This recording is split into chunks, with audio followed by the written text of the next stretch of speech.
Branthwaite, Mikolenko, any chance this weekend? Look, they're making progress, and we'll see. We've got a couple other knocks within the camp, but we'll see how they are. Whenever Gerard Branthwaite is ready to come back, though, I'm guessing that Michael Keane has given you a bit of a decision to make at centre-half anyway, given the way that he started the season. Well, that's the job, isn't it? We have a squad of players, and you hope that the players who give the opportunity, they can hang on to the jersey. I thought Michael's done great for us in the games he's played, so long may that continue. When you look at the churn of players that you had through the summer, are you ahead of schedule in terms of getting everyone to gel?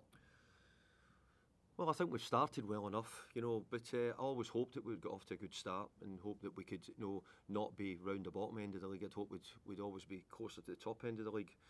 So it gives us something to hang on to, something to fight for, and try and be up round the top end. Look, we didn't get all the players we'd wanted in the window, but most managers would probably say that.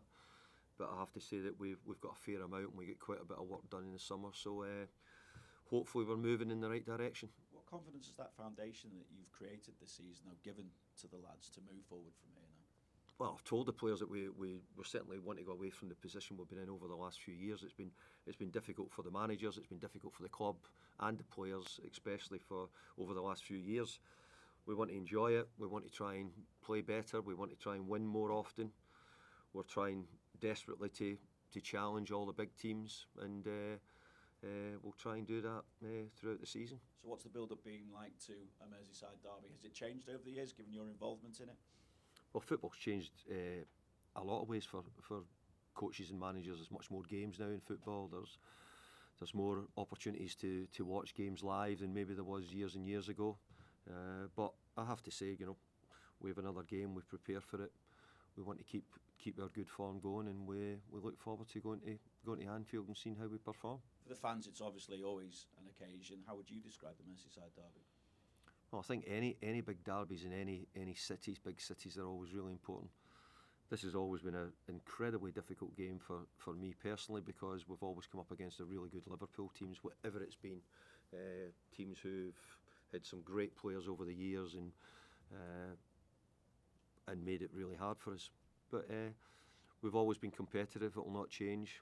We'll always do everything we can to try and get a victory. Has it meant more the longer you've been associated with it? I think that the gap between the two clubs in my first stint is as close as it had ever been. We'd had our times where we finished above them a couple of times, but I've got to say it's been hard because they've been such a successful football club, winning trophies. We've had to sort of live with that and get on with our own problems, which we've had probably more recently. But I think certainly now we're in a much better place, and we look as if we're heading towards a much better place as well. And when you look at the challenge that you'll face against them, what difference do you see in Liverpool this season compared to last? Well, obviously they've brought in a lot of really good players. Over recent years, Jurgen Klopp's teams have been fantastic. I think Arne Slot's come in and done a brilliant job for his club in the 1 year he's been here. They've gone out and bought some real top players, which has strengthened them again. So they've looked to improve again. But I think we've improved as well. And I think from my point of view, I have to look at us and what we are doing. And I want us to keep improving and getting better if we can. Does it impact your thinking at all when you don't necessarily know how long a player like Isak is going to play for? Arne Slot's made it clear that he's not quite up to match speed just yet. So does it impact your thinking at all, your preparation? No, you don't just focus on one player. No, well, I can't focus on the Liverpool players. I've got to focus on getting my own players ready and fit for the game and performing well. But undoubtedly, you have to consider that they've got some really talented footballers, and Isak's another one of them.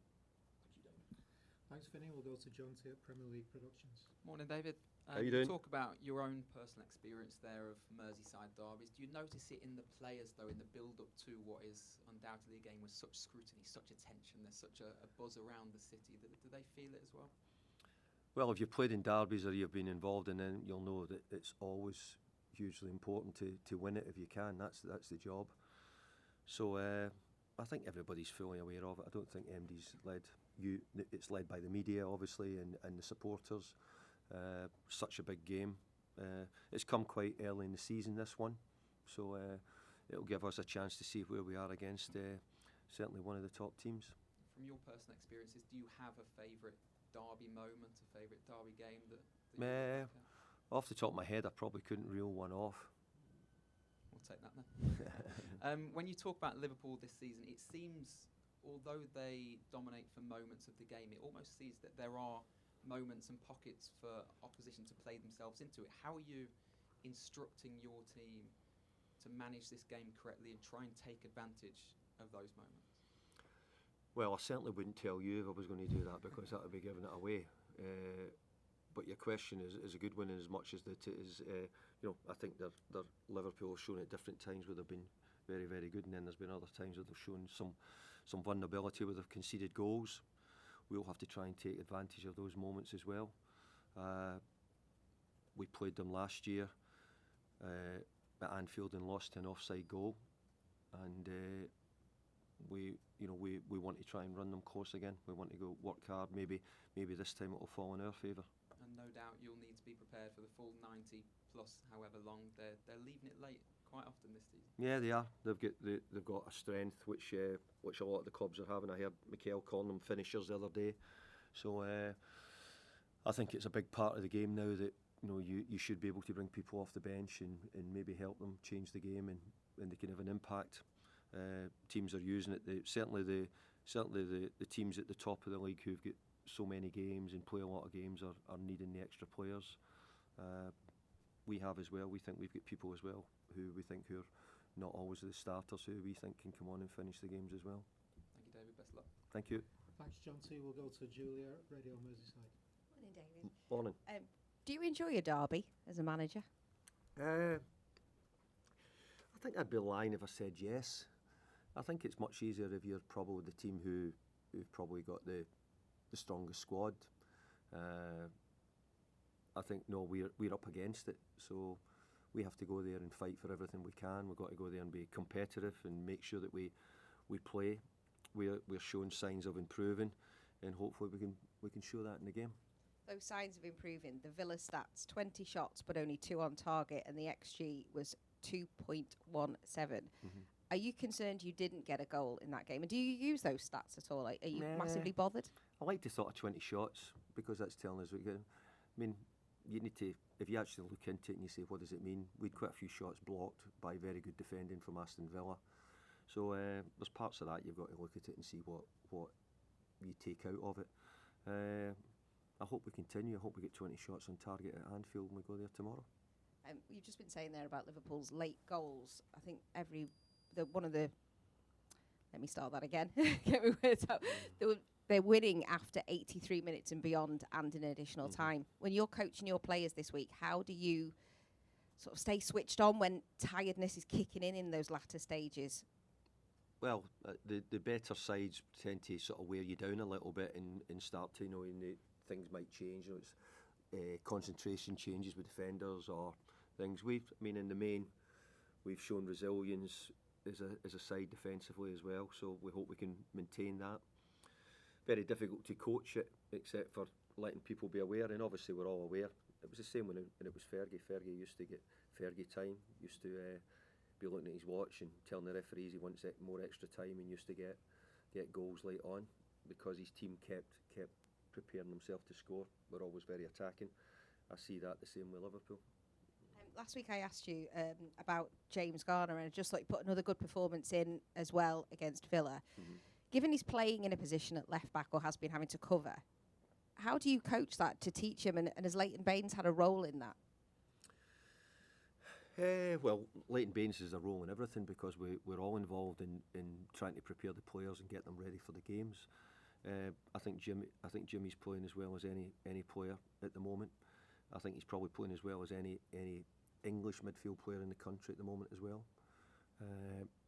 He's had to play a few games at left back, and I have to say he's done a really good job there as well. So he's showed his versatility for us, and we know that then if we have to use him, we can do that.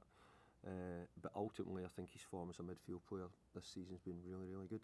Finally from me, do you do anything different for a 12:30 kick-off and a derby being at a 12:30? Well, it does. It changes things, like your pre-match meal, your wake-up times much earlier. You have less sort of prep time maybe in the morning, or meeting time, etc. So that changes for the managers regarding a sort of an early 12:30 kick-off. But it's where we've been put now with football. 12:30 is better than some of the other times we're going to get this season, that's for sure. Thank you. Good luck. Thanks, Julia. We'll go to Carl from the Press Association. Hi, Hi, David. Carol. When you see a team like Liverpool spending as much money as they did in the summer, how do you feel? Are you a little bit envious of that?